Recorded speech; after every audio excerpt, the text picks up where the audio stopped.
נציבי יום, יוסף בן סלקה, אשתו וילדיו יזכו לתשובה שלמה, לעשות רצון השם כרצונו ולעשות לו נחת רוח בשמחה תמיד, אמן.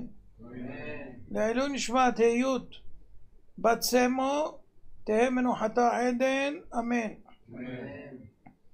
שרה יעיש בת יונה חממה, תזכה לבריאות, חיים טובים, אושר, נחת מהילדים. ילדיה יזכו לזיווגים הגונים, תשובה שלמה, שפע רוחני וגשמי, יישוב הדעת, שהכל יהיה בשמחה אמיתית לכבודו יתברך, אמן. אמן.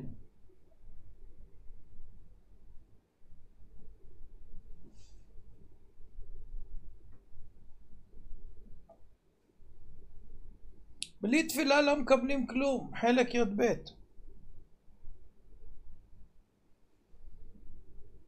מי יודע שאמר חזקיה המלך, כך מקובלני מבית אבי הבא, למה הוא התכוון? למה הוא התכוון? מה זה מקובלני מבית אבי הבא? מה מקובל לו מבית אבי הבא? מי זה בית אבי הבא? דוד המלך. מה הוא למד ממנו? שאפילו חרב חדה, איפה הוא למד? איפה הוא למד? כשזרק אותו רשמי ונעץ פה, החרב עומדת באוויר, הוא נעץ את החרב באוויר, ורצה לקבל את דוד, ואז אבישי הציל אותו. זה אתה מבין שזה ככה או שאתה קראת שזה ככה? אתה חושב שזה ככה? הוא אומר יפה, בשעה שנעץ ישבי את החרב וזרק אותו למעלה את דוד על מנת שהוא ייפול עליה, אז זה ממש כאילו חרב חדה מונחת, לא על צווארו, על הרצפה. ויש עוד משהו שאני חושב, זה מה שכתוב עכשיו. בספר שמואל ב', פרק י"ב, מסופר שנתן הנביא הוכיח את דוד על מעשה בת שבע, והודיע לו שהבן שלו שיוולד ממנה ימות. זמן קצר לאחר מכן נחלה הילד מאוד, ודוד התפלל עליו, צם ושכב על הארץ, מתחנן לשם שיחוס על חייו. מהנהגה זו כותב הרלב"ג, עלינו ללמוד, אף על פי שגוזר הקדוש ברוך הוא להביא רע, אין ראוי לאדם להימנע להתפלל לו להעביר הרעה, כי חנון השם וניחם על הרעה. ולזה תמצא שאף על פי שייעד השם יתברך לדוד על ידי הנביא כי מות ימות הילד, לא נמנע דוד מלהתפלל עליו ולצום, ושכב ארצה לרוב היכנע לפני השם יתברך, אולי יחוננו השם ויחי הילד. אז גם כאשר מודיע הקדוש ברוך הוא לאדם בנבואה על גזירה שנגזרה, לא ימנע עצמו מבקשת רחמים, כי הקדוש ברוך הוא רחום וחנון, וייתכן שינחם על הרעה. הקדוש ברוך הוא חוזר בו מנבואות על רעה, ולפעמים זה במטרה שיתפללו כדי להעביר את הרעה, או יחזרו בתשובה, או כל מיני. בהמשך דבריו מביא שאת היסוד הזה אנחנו מוצאים מבואר בדברי הגמרא בראש השנה תוז. הגמרא שואלת, אם הכל נגזר כבר בראש השנה, מה תועלת יש להתפלל כל יום? ממילא הכל כבר גזור. עונה הגמרא בתירוץ השני, אף על פי שנחתם דינו של אדם ביום הכיפורים, מסתמכים על דברי רבי יצחק, שאמר יפה צעקה לאדם, בין קודם גזר דין, בין לאחר גזר דין. ואם כן, גם אם נגזרה גזרה, יש מקום להשתדל לבוא אל המלך בתפילה. מצינו את משה רבנו, למרות שנגזרה גזרה שלא ייכנס לארץ, התפלל תקתו תפילות. מעשה נורא, מעשה של הוד, הצלה ברגע האחרון, כשחרב מונחת על צווארו ממש, מובא בספר ברכי נפשי. מוראות השואה הטילו את חותמם על נפשות היהודים הניצולים לאורך ימים ושנים. במקרים רבים הצליחו יהודים להישאר בחיים, אולם הנאצים הארורים הצליחו לעקור מהם את הכל. דווקא בשל כך, כל יהודי שהיה שם ונותר איתן באמונתו ובביטחון בשם יתברך, הוא ממש בחינת כלי קודש. כבר אמרו כמה מגדולי הצדיקים בעם ישראל לחסידיהם, שאם רצונם בברכה שיש לה השפעה בשמיים, יחפשו יהודי עם מספר על הזרוע ויבקשו ממנו ברכה. הסיפור שלנו נסוב אודות יהודי, ניצול שואה, צנוע, בלתי מוכר, מכהן עשרות שנים בהתנדבות מלאה כשמש בית הכנסת בשכונתו. מסירותו לבית הכנסת מעל ומעבר לנורמות המקובלות, קם בשעה מוקדמת, פותח שערי בית הכנסת, מכין המקום לתפילה, מסדר ספרים, שוטף בעצמות הרצפה, עשרות שנים. אשתו נושאת גם היא בהתנדבות בתפקיד קודש בשכונה, וגם התמסרותה נודעת לשם ולתהילה. כל זאת למרות גילם המבוגר, אינם מתעייפים, לא קהתה עינם ולא נס לחם. יתרה מכך, אינם מוכנים להעביר את התפקיד לאדם אחר. גם כשבני הקהילה, שבוודאי מרוצים מתפקודם, ניסו לבקש לטובתם להעביר את התפקיד הקשה מדי עבורם, לא הועיל. אבל העקשנות הזאת מסתירה מאחורי הסיפור כלשהו, וביקשנו לדעת מה הסיפור, והאיש סיפר: בן נאמן לבורא. במחנות ההשמדה הוא אומר, נתפסתי פעם בשעה שקיימתי מצווה, ובו במקום הוציאו עליי גזר דין מוות בתלייה. הנאצים יימח שמם וזכרם הוציאו אותי לחצר המחנה, שם ניצב עמוד התלייה, והכריזו ברמקול שכל העצירים היהודים יגיעו למקום ויצפו בביצוע גזר הדין, למען ישמעו ויראו. במחנה הנשים נקראו גם כן. אשתי עמדה בחרדה נוראה, מבועטת מביצוע גזר דין נורא לבעלה מול עיניה. ההוצאה להורג של יהודים בתלייה היה מעשה של דבר יום ביומו.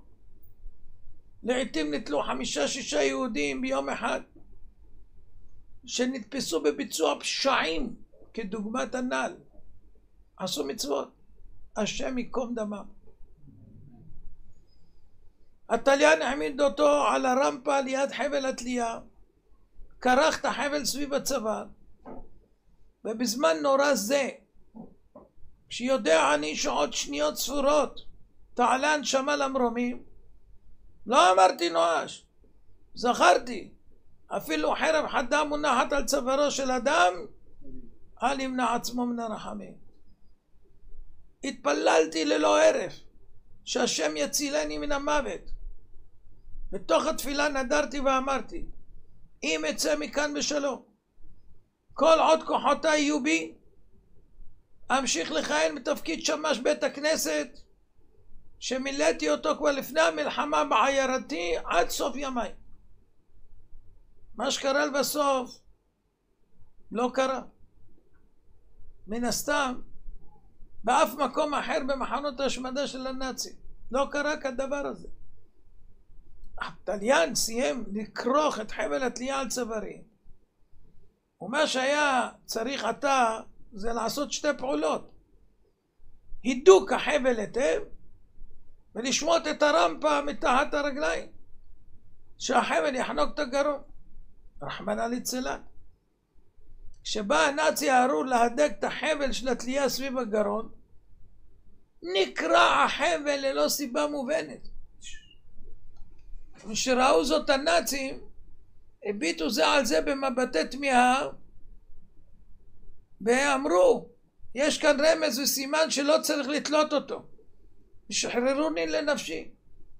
במקום שהם יתעצבנו עוד יותר, יעשו עונש עוד יותר גרוע, או שיוציאו אותו ביריות להריגה, גם נקרא חבל שהוא לפחות כזה, וגם שהם מסכימים שכאילו יש פה מופת משמיים וזה סימן, סימן ממי? מאיפה סימן? סימן מאיפה? פתאום אתם מאמינים? סימן? מה זה סימן? זמן קצר לאחר מכן שוחרר המחנה על ידי האמריקאי. הדבר הראשון שעמד לנגד עיניי הנדר.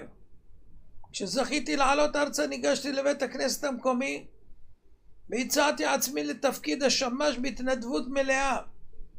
הגבאים שמחו להצעתי וקיבלוני לתפקיד. וכבר למעלה מ50 שנה אני זוכה לשמש בקודש.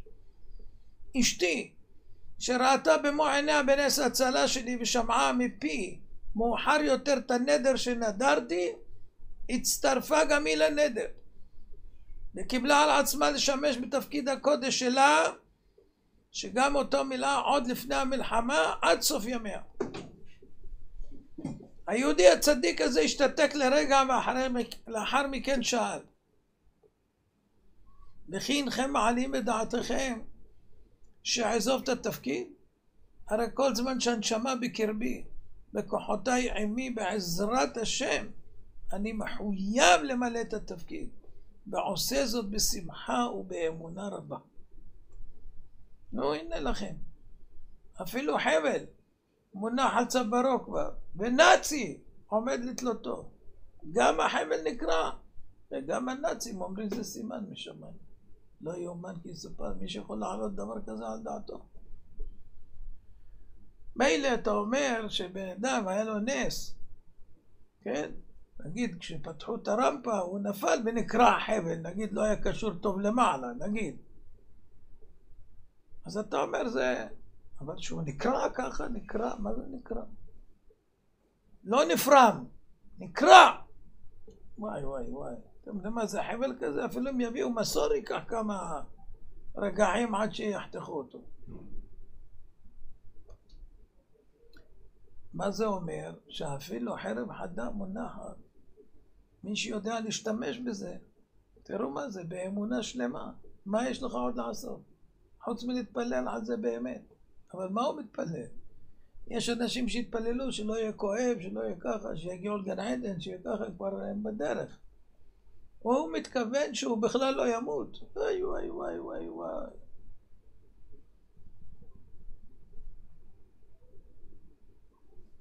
האדמו"ר ממבקשי אמונה אומר ב10 לחודש שבט שנת תשל"ט עמדנו תחת החופה. השנים שחלפו מאז היו מלאות בציפייה דרוכה וארוכה, תפילות ותחנונים. 32 שנה, מאות חודשים, לא אמרנו נואש. התפללנו, חיכינו וקיווינו. אני מבטיח לך שלא יהיה לך ילדים לעולם. אמר לי מקובל גדול שהפצרתי בו לתת ברכה והבטחה. צדיק מפורסם אחר אמר לי ביגון, אני לא רואה לך ילדים. אולם על ידי שתעמיד תלמידים הגונים דורשי השם, אז יישאר לך שם ושארית לעולמי עד. אי אפשר לתאר את שברון הלב ואת הצער העמוק שהיינו שרויים. אוקיינוסים של עוגמת נפש עברו עלינו. הסכנה הגדולה שרחפה על ראשנו היה ייאוש, זו הייתה הסכנה. לא היה חסר מי שייאש אותנו, מאנשי רפואה עד מקופלים שאינם רואים כלום. אולם המשכנו כל אותם שנים להתפלל, לקוות, להתברך אצל צדיקים, נסות, סגולות רבות. התחזקתי בכל הכוחות, בשם יתברך, הצבתי לרגלי את דברי רבי נחמן מברסלב, זכר צדיק ברכה, ששאג, גיבלד, אין שום ייאוש בעולם כלל. וידעתי שאמרו חכמים זכרונם לברכה, אפילו חרב חדה מונחת על צווארו של אדם, אל ימנע עצמו מן הרחמים. והחלטתי לקבל על עצמי תוספת תפילה, להתפלל מדי יום בדמעות שליש על ציון המצבת של רחל אמנו, ולסיים שם את ספר התהילים כולו. גם היא הייתה עקרה שנים רבות, עד שבחסד שמיים השיגה וילדה את יוסף ובנימין. במשך שנה שלמה הגעתי מדי בוקר לציון הקדוש של מאמר רוכל, ובכל נהי בכי תמרורים סיימתי ספר תהילים דבר יום ביומו. העתרתי וביקשתי מאבי שבשמיים שיזכה אותי לשכר פרי הבטן. כעבור שנה של תפילה ואמירת תהילים ניסה יצר הרע לשבור רוחי והחלו להתגנב מחשבות לליבי. שנה שלמה אתה מתפלל לפנות בוקר בציון הקדוש ועדיין ישועה לא באה. אין זו אלא גזרת שמיים. אז למה שתמשיך להתפלל לבקש?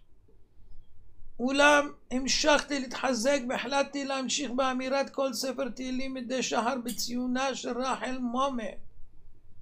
בתום השנה השנייה בי"ב באדר ב' הגיעה ישועה פלאית. פקד אותנו השם בזוג תאומות. מדברים אלה למדתי לימוד גדול אותו אציע לפני כל מבקש ישועה. דבר ראשון, אסור להתייאש. יעבור על האדם מה שיעבור עליו, ועדיין חלילה לא מלהרים ידיים. עליו להתחזק באמונה תמימה במי שאמר והיה העולם. הקדוש ברוך הוא כל יכול ובכוחו הגדול לשנות סדרי בראשית. ועוד צריכים ללמוד על כוחה של תפילה, להתפלל ולהתפלל ושוב להתפלל. בכוחה של תפילה האדם יכול לחולל ניסים ונפלאות ממש. אחרי שיסתיים השיעור אספר לכם סיפור על מה ששמעתם עכשיו, שזה לא כתוב בספר שלו. אני מודה לכם רבותיי על ההקשבה. הרי אני מכוון לקיים מצוות חכמים דאורייתא בשמחה דאורייתא. רבי חנניה בר